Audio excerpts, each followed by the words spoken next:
मित्रों, एक बार फिर स्वागत है। और आज की जो महत्वपूर्ण चर्चा है वह है जंक फूड पर, और इस विषय पर हमारा मार्गदर्शन कर रहे हैं डॉक्टर सतीश जी तिवारी। सर, जैसा हम जानते हैं कि बच्चे के जो पहले जो उसको शिक्षा मिलती है वह अपनी माँ से, अपने पेरेंट्स से, अपने परिवार से मिलती है। तो इसी खान पान संबंधी उसकी आदतों में और विशेषकर ये जो नुकसानदायक भोजन है उसके प्रति नकारात्मक भावना निर्माण करने में पालकों की और परिवार की इनकी भूमिका कैसे हो सकती है? मेरे ख्याल से फिर एक बहुत ही महत्वपूर्ण मुद्दा आपने उठाया है, क्योंकि mother is suppose to be the first teacher of every individual. हर व्यक्ति की पहली शिक्षक जो है वो माँ होती है, और माँ के साथ साथ पूरा परिवार होता है। तो हम जो भी अच्छी चीज़ें सीखेंगे वो परिवार में रहकर सीखते हैं। संयुक्त परिवार के फ़ायदे की बात हमने की है। खाने के बारे में सबसे बड़ा फ़ायदा ये रहता है कि हम ये मानते थे कि बच्चा हर किसी की थाली में से थोड़ा थोड़ा खा लेता था। तो कभी वो अपने माँ पिताजी के साथ बैठा है, कभी बड़े भाई बहन के साथ बैठा है, कभी दादी दादा के साथ बैठा है, और थोड़ा थोड़ा सब खा लेता था। तो खाने की प्रॉब्लम नहीं आती, मतलब माँ या परिवार के बाकी लोगों को लगता ही नहीं था कि बच्चा भूखा है। इसलिए कहते थे कि संयुक्त परिवार बच्चा भी भूखा हो ही नहीं सकता। हो ही नहीं सकता। लेकिन जैसे जैसे परिवार हमारे छोटे होते गए, माँ को हमेशा ही लगता था कि बच्चा तो कुछ खा ही नहीं रहा है। अब बच्चा यदि खा नहीं रहा है तो फिर माँ क्या करे? माँ के दिमाग में हमेशा वही रहता था कि बच्चा भूखा है, बच्चा भूखा है। फिर जैसा मैंने कहा कि खाना यानी सिर्फ दाल चावल माना जाता था। दाल और चावल का बना हुआ खाना नहीं, दाल चावल या दाल और रोटी या सब्जी और रोटी। तो ये हुआ कि भाई ठीक है, ये यदि घर का खाना नहीं खा रहा है तो हम बाहर का खाना ला के खिला देते हैं उसको, और इस तरह से जंक फूड का प्रचलन बढ़ने लगा। तो मेरे ख्याल से हमें फिर से कहीं ना कहीं उस संयुक्त परिवार बोलिए या जो आपस में बैठ के मिलजुल के साथ में बैठ के खाने की जो परंपरा है वो कहीं ना कहीं फिर से हमें उसको बढ़ावा देने की ज़रूरत है। और वो देते समय हमें ध्यान में रखना है कि जैसे अलग अलग लोग घर में रहेंगे तो हर किसी की पसंद अलग होती है, तो अपने आप बच्चा भी हर चीज़ खाने लगता है। तो यदि किसी को दाल चावल खाते देखता है तो वो खुद भी दाल चावल खाने लगता है, किसी को सब्जी खाते देखता है तो सब्जी खाता है, किसी को जैसा कहा इडली या फली दाने खाते देखेगा वो भी खा लेगा, फल खाते देखेगा तो फल भी खा लेगा। तो खाने में अपना उसकी विविधता आ जाएगी और मोनोटोनस नहीं होगा, बच सकते हैं। तो ये परिवार का सबसे बड़ा है महत्व है। दूसरा, मैंने जैसा कहा कि परिवार के लोगों में गलत धारणा नहीं होनी चाहिए कि भाई बच्चे ने तो यही खाना चाहिए, ये खाना बच्चे के स्वास्थ्य के लिए अच्छा है, ये खाना मैजिक फूड है, ये खाएगा तो एकदम जीनियस हो जाएगा। तो ये भी कहीं ना कहीं हमें परिवार के दिमाग से बात निकालनी पड़ेगी कि खाना जो है ये सबसे महत्वपूर्ण बात जो खाने के बारे में है। आप कुछ भी खाओ, खाने की चीज़ें जो भी है उसमें से जो चीज़ ज़रूरी है वो अपना शरीर खुद उसे उसमें से निकाल लेता है, और जो वेस्ट है वो बाहर कर देता है। तो हमें बहुत ज़्यादा दिमाग नहीं लगाना है इसमें कि कैलोरीज खाने के लिए बच्चे को क्या दें, प्रोटीन के लिए क्या दें, या फैट के लिए क्या दें। आप उसको सिर्फ खाना देते जाइए, उसमें से कौन सी चीज़ बच्चे के शरीर के लिए ज़रूरी है शरीर खुद। तो ये 3-4 चीज़ें यदि हम ध्यान में रखेंगे कि बच्चे को उसके स्वाद के हिसाब से खिलाएं, उसको क्या पसंद आता है, मुझे क्या पसंद आता है ये मुझे नहीं खिलाना है मेरे बच्चे को, उसकी रुचि का ध्यान मैं यदि दूसरे की पसंद का नहीं खाता हूँ तो बच्चा क्यों खाए? तो बच्चे की रुचि क्या है ये परिवार को सबसे ज़्यादा ज़रूरी है, परिवार वालों को ध्यान देने के लिए। और बच्चा यदि अलग अलग चीज़ें खाएगा तो ऑटोमेटिकली, जैसा हमने कहा कि कंप्लीट फूड और बैलेंस्ड फूड, तो बैलेंस ऑटोमेटिकली बॉडी कर लेती है। तो बैलेंस करने के बारे में भी हमें सोचने की ज़रूरत नहीं है। हमें ये देखना है कि बच्चे को कुछ ना कुछ खाने के लिए देते रहें। किसी समय उसका मूड नहीं है तो वो चीज़ ना देते हुए दूसरी चीज़। सर, एक बहुत ही सार्थक चर्चा, इसके हम एकदम अंतिम मोड़ पर है।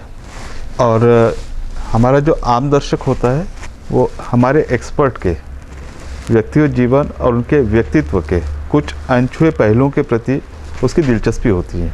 और इस कार्यक्रम के माध्यम से हम हमारे एक्सपर्ट के व्यक्तित्व के कुछ विशिष्ट गुणों को उनके सामने प्रस्तुत करते हैं ताकि वे उससे परिचित भी हो और वे उनके लिए एक आदर्श का काम भी करें। डॉक्टर साहब, आप ये शुरू करें उसके पहले मेरे ख्याल से एक जो आप सरकार की बात कर रहे थे या मीडिया की बात कर रहे थे, हम लोग जैसे आपने कहा कि पूरे भारतवर्ष में इस बारे में हम लोग चर्चा करते हैं, काम करते हैं। एक चीज़ जो हम लोगों ने देखी, आपने भी शायद नोट की होगी, कि आजकल टीवी में या पिक्चर में जब स्मोकिंग के बारे में या धूम्रपान के बारे में दिखाया जाता है या ड्रिंक्स के बारे में दिखाया जाता है तो नीचे एक पट्टी आ जाती है कि स्मोकिंग या धूम्रपान आपके सेहत के लिए घातक है। उसके सिगरेट के जो पैकेट रहता है उस पर भी लिखा रहता है, स्टैट्यूटरी वार्निंग है कि धूम्रपान आपकी सेहत के लिए हानिकारक है। तो हम लोग ये सोच रहे हैं कि कहीं ना कहीं जंक फूड के बारे में भी ऐसा हो कि जंक फूड की जब विज्ञापन आता है या जंक फूड दिखाया जाता है मीडिया में, पिक्चर में, टीवी पर, तो वहाँ नीचे एक पट्टी आ जाए कि जंक फूड आपके बच्चे के स्वास्थ्य के लिए हानिकारक है। तो मेरे ख्याल से इससे काफ़ी सकारात्मक जो मैसेज है वो समाज में जाएगा। तो एक ये सरकार कर सकती है, मीडिया वाले कर सकते हैं। मेरे ख्याल से मैं तो हमारे चैनल वालों से निवेदन करूंगा कि वे भी एक पट्टिकल से दिखाएं कि जंक फूड आपके बच्चे के स्वास्थ्य के लिए हानिकारक है। निश्चित रूप से एक सराहनीय पहल है ये कार्य हम कर सकते हैं। मेरी निवेदन है अपने केबल वालों से। तो जैसा हमने कहा कि सेलिब्रिटीज़ तो इस तरह की एडवर्टाइजमेंट ना करें, ये दो चीज़ें काफ़ी निश्चित तौर से एक सराहनीय कदम है, अनुकरणीय कदम है, जिससे जो समाज के लिए भी काफ़ी हितकारक सिद्ध होगा। दर्शकों, अगर डॉक्टर तिवारी जी का व्यक्तित्व अगर चंद लाइनों में अगर उसे निरूपित करना हो तो एक शायर की कुछ लाइनें मैं पेश करना चाहूँगा कि सादगी हो लफ्ज़ों में, सादगी हो लफ्ज़ों में तो यकीन मानिए इज्जत बेपनाह और दोस्त बेमिसाल मिल ही जाते हैं। सर धन्यवाद डॉक्टर साहब। सर, मेरा एक जो प्रश्न है, क्यों मैंने आपको काफ़ी निकट से देखा हूँ, व्यक्ति के जीवन में उतार चढ़ाव होता है, धूप छाँव होती है, पर मैं जो आपको का जो बहुत एक अच्छा गुण जो मैंने आपका पाया, शायद सभी के लिए अनुकरणीय है, वो है कि परिस्थितियाँ चाहे जितनी विषम हो, कठिन हो, फिर भी आपका जो धैर्य है और संयम है वो हम सब के लिए एक उदाहरण के रूप में है, अपनाने जैसी बात है। तो प्रश्न है कि ये गुण आपने पाया कैसे और उसको विकसित कैसा किया है? डॉक्टर साहब, आप जो बोल रहे हैं मुझे तो नहीं लगता ऐसा कुछ है बहुत ज़्यादा आप, लेकिन फिर भी यदि ऐसा कुछ है मुझ में, तो जैसा हम लोग बात कर रहे थे, पहली जो टीचर होती है वो तो माँ होती है। मैं ये कहूँगा माँ के साथ साथ पिताजी भी होते हैं। तो हमारे माँ पिताजी ने कहा कि भाई आपको भगवान ने इंसान बना के भेजा है, तो आपको किसी से, यदि आप गलत काम नहीं कर रहे हो तो किसी से डरने की ज़रूरत नहीं। और इस दुनिया में ऐसा कोई नहीं है जिसके ऊपर विपदाएं ना आई हो, जिसके ऊपर कभी बुरा समय ना आया हो। तो हर समय को उसके परख कर उसके हिसाब से अपने निर्णय लेने की क्षमता अपने में होनी चाहिए। और वो बात कहीं ना कहीं दिमाग में धीरे धीरे बैठते गई है कि हम किसी से क्यों डरें जब हम गलत काम नहीं कर रहे हैं। और कुछ भी होगा तो हर किसी पे जब विपदा आती है तो हर किसी का, हर मनुष्य का ये है कि भाई उससे लड़ना हमें सीखना चाहिए। तो ये माँ पिताजी ने सिखाया, रिश्तेदारों ने सिखाया, और सौभाग्य के ये जो भी कहिए कि गुरु का रोल भी काफ़ी होता है।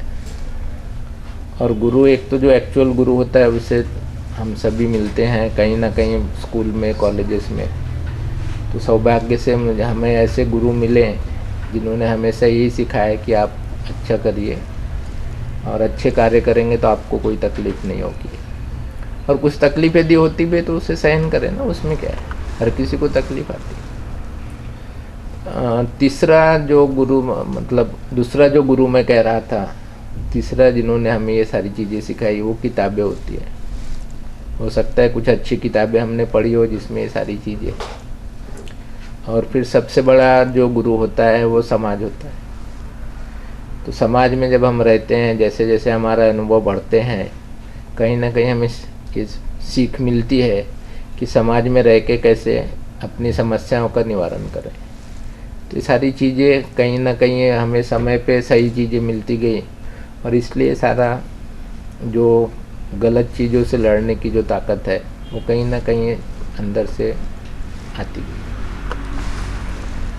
तो दर्शकों, एक बहुत ही अच्छा मैसेज डॉक्टर तिवारी जी ने हमारे दर्शकों को दिया, खासकर युवाओं के लिए, कि अगर आप अपने मन में सच्चे हो, आपने किसी का बुरा नहीं किया हो, तो आपको किसी तरह के डर की कोई ज़रूरत नहीं है और आपका कोई बुरा नहीं कर सकता। और शायद यही सबसे बड़ा संबल और सहारा होता है हमारे निर्भीक होने का, बिल्कुल, और हमारे धैर्य और संयम का।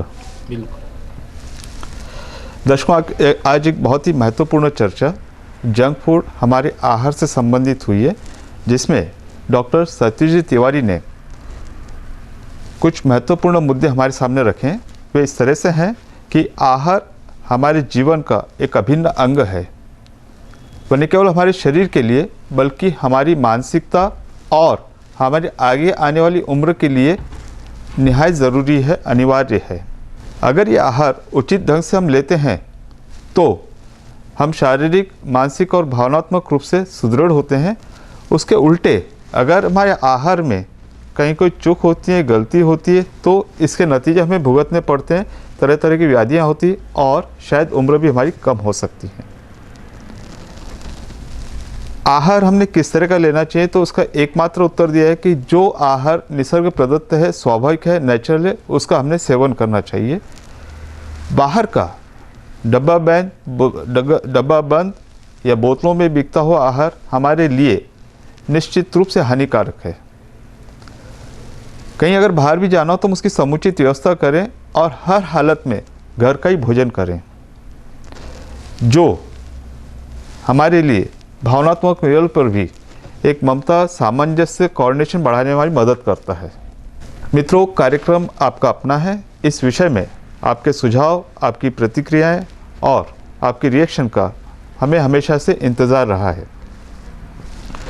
बदलते समय में जब मोबाइल हर व्यक्ति की आवश्यकता हो गई है, हर व्यक्ति की जेब में पाया जाता है, तो हम भी आपसे इस मोबाइल से जुड़े हैं। अपने विचार हमें स्क्रीन पे दिखाए गए नंबर पर, यानी 7588749368 7588749368 इस पर हमें अवगत करा सकते हैं। उम्र हमारी अपनी है, इसे हमें हंसी खुशी से बितानी है, ताकि हम, हमारा परिवार, हमारा समाज और हमारा देश खुश हो, समृद्ध हो। हमारी हमेशा से शुभकामना रही है कि आपका आने वाला कल आज से अधिक समृद्धिदायक और स्वास्थ्यवर्धक हो। अगले हफ्ते एक नए विषय पर एक नए एक्सपर्ट के साथ फिर से मुलाकात होगी, और तब तक के लिए आपसे इजाज़त लेते हैं। और सर, स्टूडियो में आकर आपने हमारे दर्शकों का एक बहुत ही महत्वपूर्ण विषय पर दिलचस्प तरीके से जो जानकारी दी है, उसके लिए हम हृदय से आपके आभारी हैं। धन्यवाद। नमस्कार।